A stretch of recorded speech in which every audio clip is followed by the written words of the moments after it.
네, 안녕하세요. 오늘은 작년부터 시장에 영향을 크게 주고 있는 러시아 우크라이나 전쟁에 대해서 알아볼 텐데요. 최근에는 우크라이나 재건에 관련된 뉴스나 기사들이 많이 나오고 있죠.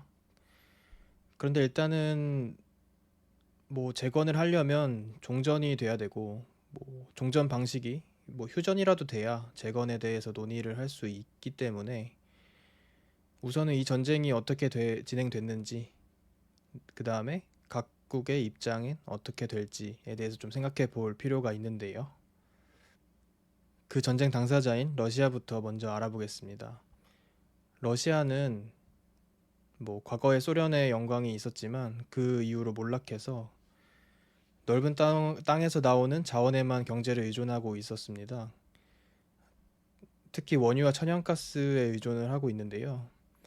지금 이 그래프를 보시면은 GDP 대비해서 원유와 석유와 천연가스 부분의 비중이 얼마나 되는지를 나타낸 그래프인데, 거의 20%에 육박하는 대단히 큰 비중을 차지하고 있는 것을 볼 수가 있죠.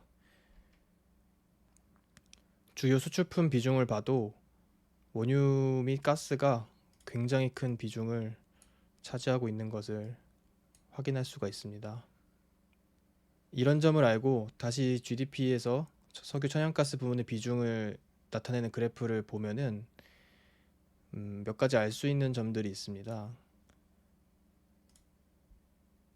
지금 10% 후반대에서 20%에 육박하던 비중이 급격히 줄은 시점이 있어요. 보시면은 2020년도인데요. 이때는 코로나가 발생을 했었죠. 그래서 제로 코로나 정책으로 인해서 어, 세계 곳곳이 전부 다 봉쇄됐었죠. 그래서 경기 침체가 일시적으로 진행이 됐는데, 경기가 안 좋으면은 당연히 주 에너지원인 석유와 천연가스 부분은 잘 안 팔릴 수밖에 없습니다. 가격이 낮아지겠죠. 그러다가 미국의 통화 정책으로 인해서 다시 가격을 회복을 했었는데, 2021년도에서 2022년도로 넘어갈 때, 이때부터는 이제 미국이 테이퍼링을 시작하면서 굉장히 다시 그동안 뿌린 통화를 회수하기 위한 정책들을 시행하겠다고 밝혔어요. 미국이 밝힌 대로 급진적인 금리 인상을 통한 음, 긴축을 시행한다면 달러의 가치는 당연히 오를 수밖에 없고, 달러의 가치가 오를 때 이런 석유나 천연가스 등 원자재의 가격은 상대적으로 내려갈 수밖에 없습니다. 그러면은 여기서 사실은 이렇게 내려갈 수 있는 예상을 할 수가 있었죠. 유가가 다시 경기 침체 우려로 이렇게 밑으로 빠진다면은 러시아 경제는 굉장히 안 좋을 수밖에 없는 상황이었죠. 왜냐하면은 이 석유와 천연가스 비중이 높으니까요. 이런 상황에서 경제가 안 좋아진다면 당연히 이제 독재를 하고 있는 푸틴에 대한 지지율도 떨어지겠죠. 그러면은 푸틴은 정치적으로 입지가 좀 곤란해질 수도 있고요. 그렇게 되면 푸틴의 입장에서는 당연히 유가가 이렇게 떨어지게 놔두지 말고 어떻게든 올리거나 아니면은 유지할 수 있는 방법이라도 찾아야겠죠. 실제로 유가가 떨어졌던 이 코로나 시기에 푸틴의 지지율을 확인해 본다면 이 그래프에서 확인해 볼 수가 있는데요. 지금 여기 2020년도가 됐을 때 급격히 떨어진 거를 확인해 볼 수가 있죠. 그렇기 때문에 다시 유가가 떨어진다면 지금 유가가 살아나서 잘 올라가던 지지율이 또 이렇게 푹 꺾일 수가 있었던 거죠. 그러면 이제 푸틴의 입장에서는 뭐 러시아 경제를 살리는 게 본인의 지지율도 관리를 하는 셈이 되니까 러시아 경제를 살려야 되는데, 러시아 경제는 석유와 천연가스에 집중돼 있다 보니까 유가를 이제 계속해서 어떻게든 관리를 해줘야 되는 상황에 놓이게 된 거죠. 일반적으로 유가가 떨어지는 시기에 유가를 다시 위로 관리하기 위해서는 감산을 많이 하죠. 생산을 줄여서 가격을 올리겠다는 건데,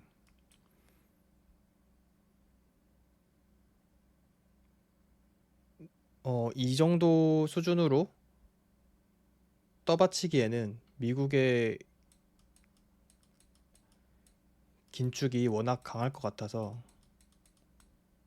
사실상 불확실성이 높은 방법이죠. 네, 감산을 통해 급격한 긴축에 대응하기에는 감산을 혼자서만 하면 되는 게 아니죠.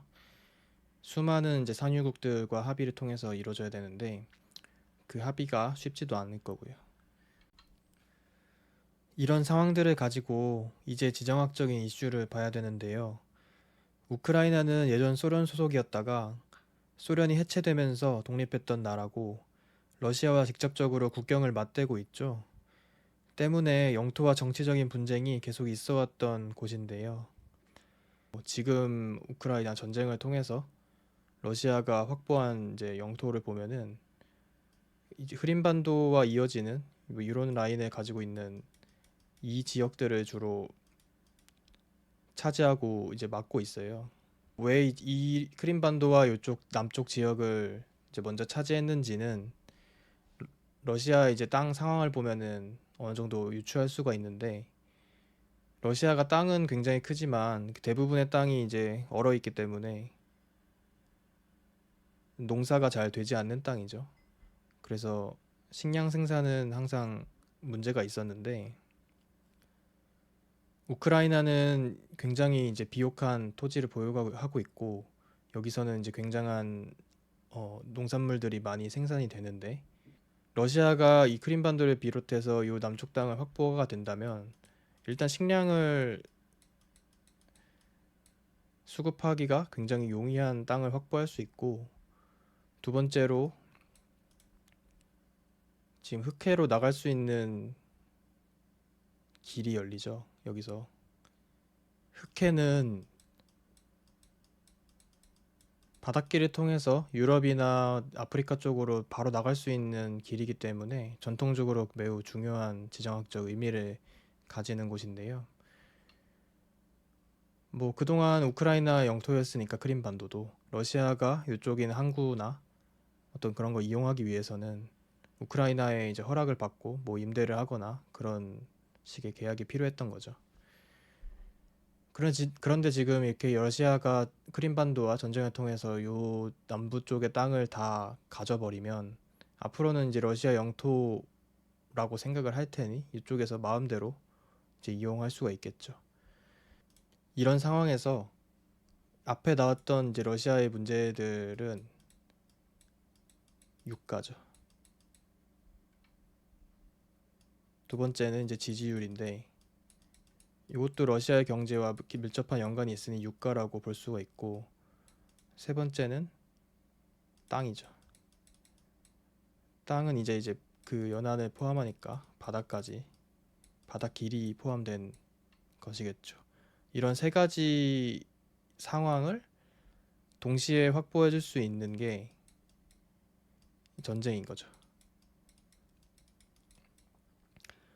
전쟁이 나면은 당연히 기름이 많이 필요할 테니 에너지가 많이 필요하니 유가가 올라가는 것은 당연한 이치고 유가가 올라간다면은 푸틴의 지지율도 충분히 확보가 될 테고 그다음에 전쟁에 승리를 한다면 이제 주요 요지의 땅을 얻을 수 있으니까 물론 전쟁이 러시아 입장에서는 이 세 가지의 목적을 다 만족시킬 수 있는 방법이었겠죠.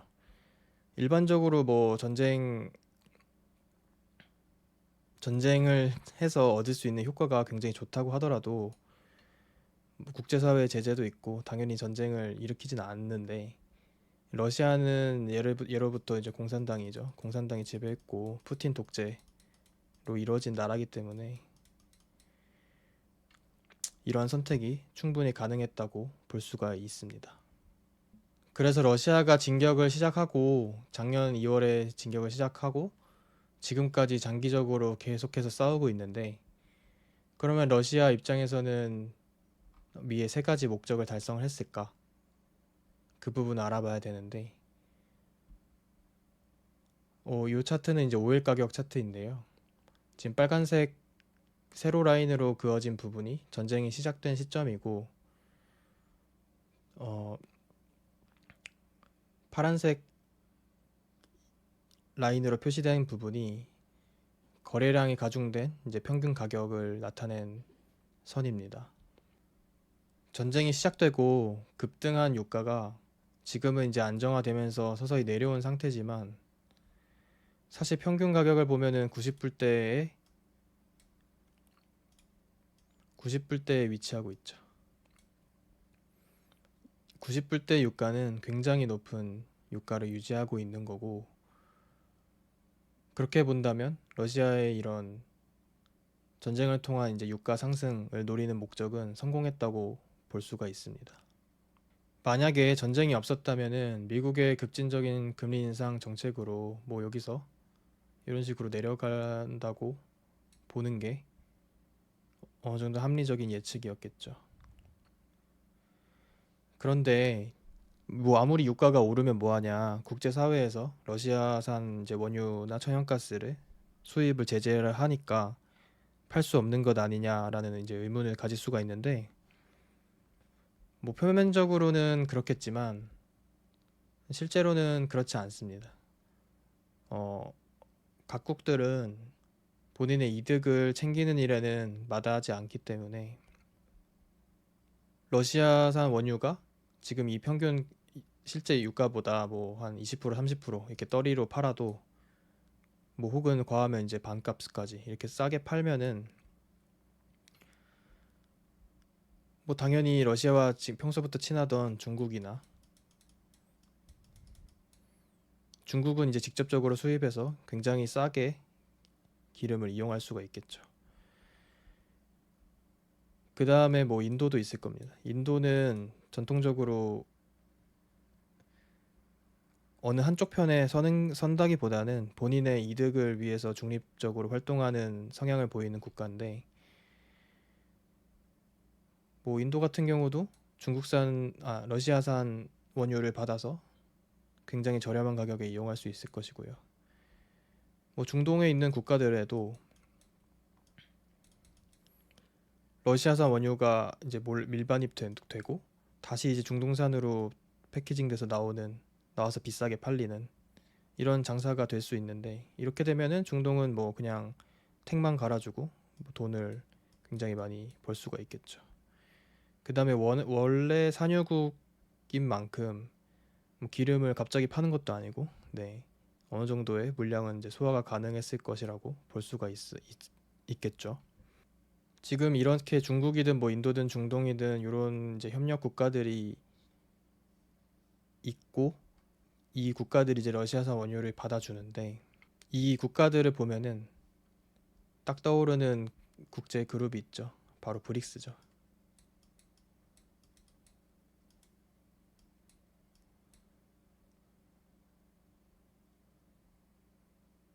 브릭스에 러시아, 인도, 중국이 이미 포함돼 있고, 여기에 이번에 사우디아라비아 등 중동 국가들이 가입도 했죠. 그래서 브릭스의 힘을 믿고 어떻게 보면은 러시아는 전쟁을 일으킬 수 있었다라고 뭐 생각할 수도 있을 것 같아요. 가격적으로 봐도 그냥 이렇게 유가가 떨어져서 밑에 이제 뭐 30불, 40불 주고 파느니 90불대로 가격을 형성해 놓고 뭐 할인해서 70불이나 뭐 60불대로 판매를 할 수 있다면 이거보다는 훨씬 이익일 테니까 러시아 입장에서는 그렇게 해석할 수 있을 것 같습니다. 이제 유가는 그렇게 관리가 됐고, 그럼 땅 입장에서는 어떻게 됐는지를 보자면, 지금 여기 지도에서 노란색 부분은 기존 우크라이나 영토고 파란색 부분은 침략 당했다가 이제 회복이 된 다시 탈환한 영토라고 볼 수 있고, 이제 빨간색 지역은 아직까지 러시아가 점령하고 있는 지역을 나타냅니다. 지금 지도에서 보이듯이 이런 라인을 형성하고 있어요. 이런 전선을 형성하고 있는데 여기가 이제 크림반도죠. 이 크림반도로 가는 길목과 그 남부 땅을 러시아가 다 장악을 하고 있는 거죠. 이 전선을 유지하면서 계속 이제 일진일퇴 공방을 하고 있지만 지금 장기간 뚫어내지 못하고 있는 게 현실 상황인 거죠. 그런데 이렇게 시간을 끌면서 전쟁을 이어가고 있는 시기에 미국의 급진적인 금리 인상이 이뤄졌죠. 지금 엄청나게 많이 금리를 올렸고 여기서 더 올리기에는 뭐 예측마다 다르긴 한데 미국도 이제 부담스러워하는 상황에 이제 맞닥뜨리게 된 시기가 된 거고, 그러면 이제 금리 인상에 이제 피크를 찍었다면 남은 것은 동결이나 뭐 인하 카드가 있겠죠. 사실 이제 여기서 뭐 인하는 안 된다고 쳐도 동결만 되더라도 그동안 너무 급하게 금리를 올렸기 때문에 시장은 안심하면서 좀 안정적인 원자재 가격의 상승세가 만들어질 수 있다고 생각하는데요. 그러니까 원유도 그럴 수가 있죠. 이 관점에서 보면은 그러면은 이제 러시아는 미국의 급진적인 금리 인상 시기를 전쟁을 통해서 유가를 방어하면서 풀었다. 그렇게 볼 수 있겠고요.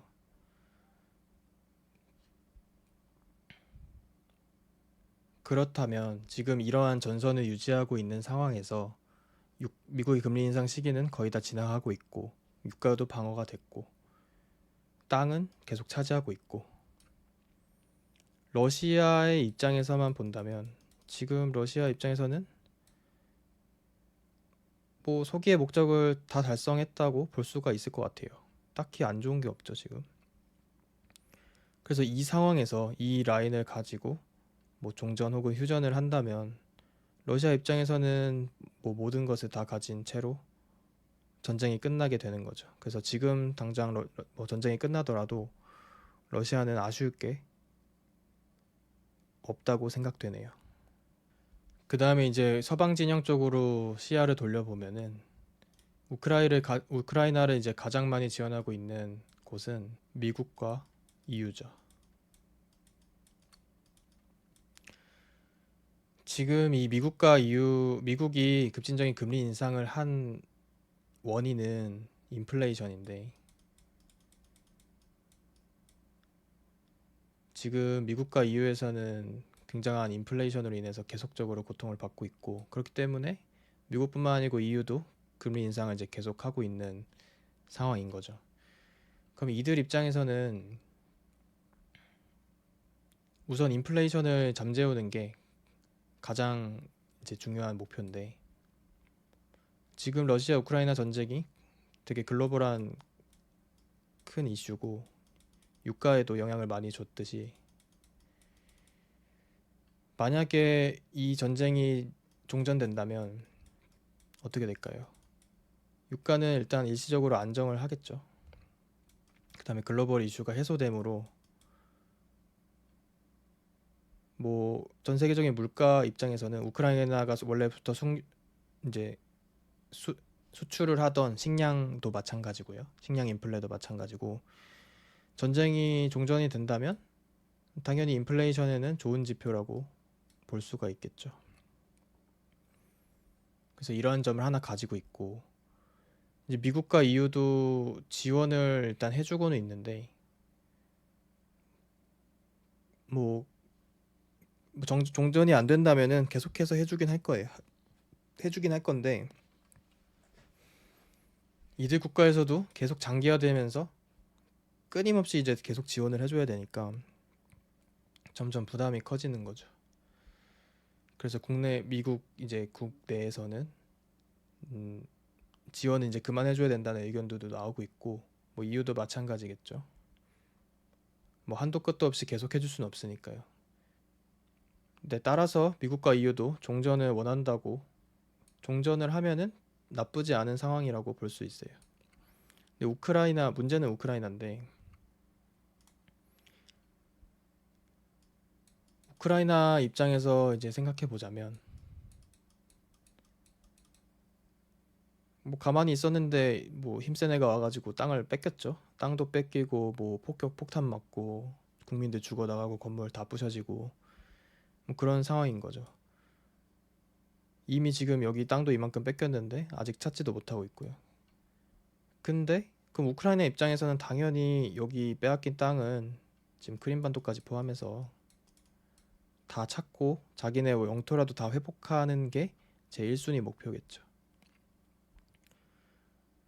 하지만 이제 현실적으로 그럴 수 있냐의 문제가 닥치는데요.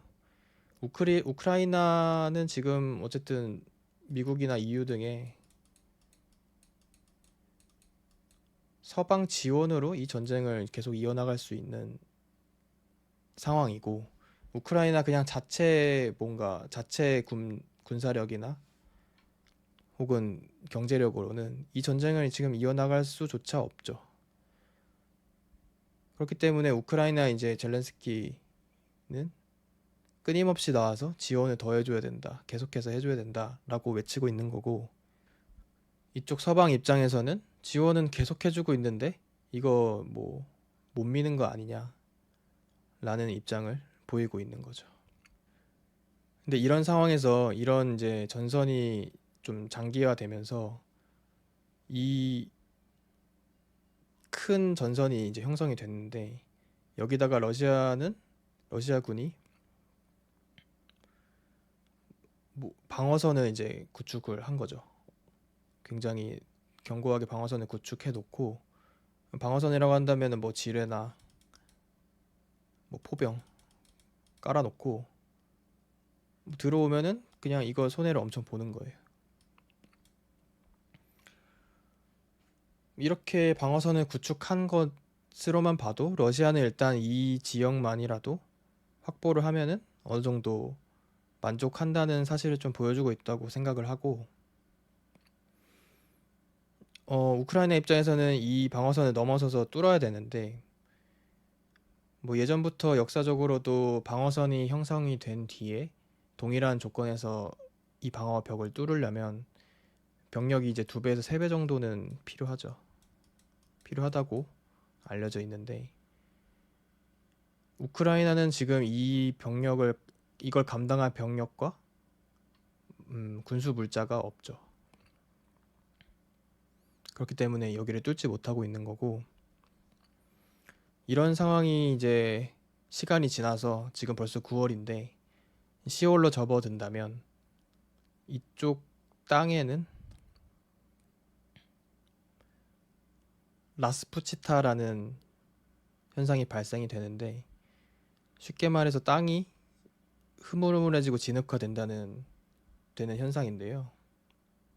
네, 사진 보시면 요렇게 땅이 이제 거의 뻘처럼 돼가지고 뭐 차가 가다가 뭐 포장도로에서는 괜찮겠지만 비포장도로가 굉장히 많은데, 비포장도로에서는 차가 파묻혀서 더 이상 갈 수가 없고 뭐 걸어가기도 쉽지 않겠죠. 이런 질퍽한 땅에서는.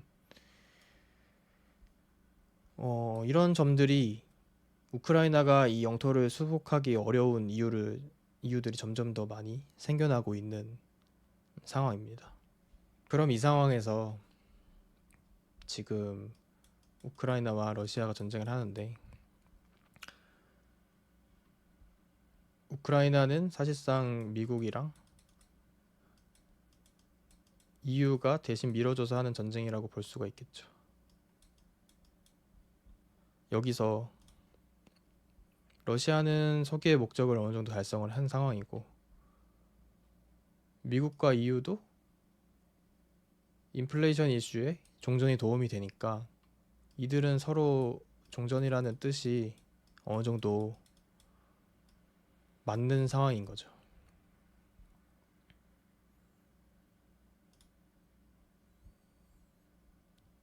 이제 남은 건 우크라이나인데, 이거는 뭐 저 개인적으로는 우크라이나가 그렇게 계속해서 뭐 내년, 내후년까지 계속해서 버티면서 전쟁을 지속할 음, 힘이 없다고 생각이 들어요. 이미 미국이나 EU에 굉장히 많이 의존하고 있기 때문인데요. 그렇다면 여기서 오는 압력도 우크라이나가 견디면서 지금 전쟁을 유지하고 있는 거고, 시간이 장기화될수록 사람들은 이제 이 전쟁에 익숙해지고, 이제 좀 끝낼 때 되지 않았냐, 끝내자라는 이제 여론이 각 이제 글로벌하게 팽배해질 때는 우크라도 더 이상 버틸 수가 없고, 물론 안타깝지만 뭐 이런 상황에서 뭐 휴전을 하든지 아예 뭐 종전을 하든지 하는 그림으로 가지 않을까라는 게 결론입니다. 그런 상황을 말기라도 하는 듯 지금 정부에서는 굉장히 적극적으로 우크라이나의 재건에 대해서 참여를 하겠다고, 지원을 해주겠다고 어필을 하고 있죠. 그 다음에 이제 국내 건설사들도 해외에서 굉장히 수주를 잘 받고 있고요. 경쟁력이 올라온 상태이고, 이런 상황에서 뭐 일단은 재건이 만약에 시작이 된다면 일단 1차적으로는 당연히 건설 쪽이 수혜를 받겠죠. 건설에 들어가는 이제 뭐 건설 기계, 그 다음에 기본적인 인프라들 이쪽이 탄력을 받겠고, 뭐 시간이 갈수록 여기 도시를 다시 에너지를 공급해서 살려야 되니까 지금 신재생 에너지나 뭐 우크라이나 광산 등 뭐 이런 것들이 추가적으로 올라가겠죠.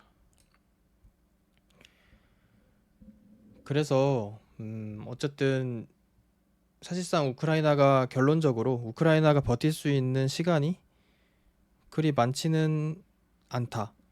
그래서 우리는 투자자로서 우크라이나 재건에 수혜를 받을 수 있는 섹터와 종목들을 분석해 놓고 타이밍만 잡으면 되는 그런 시기라고 보여집니다. 관심 종목에 넣어놓고 계속해서 지켜봐야 될 시기인데요. 아마 종전에 대한 이야기가 구체화되면은 종전이 되기 전에도 이 종목들은 먼저 상승을 시작할 수 있기 때문에 지금부터라도 관심을 가져야 된다고 생각합니다. 혹시 우크라이나 재건에 대해서 관심 종목들을 어떤 종목들로 채워야 될지 궁금하신 분들이 있다면 댓글로 남겨주시면 감사하겠습니다. 고수가 되는 그날까지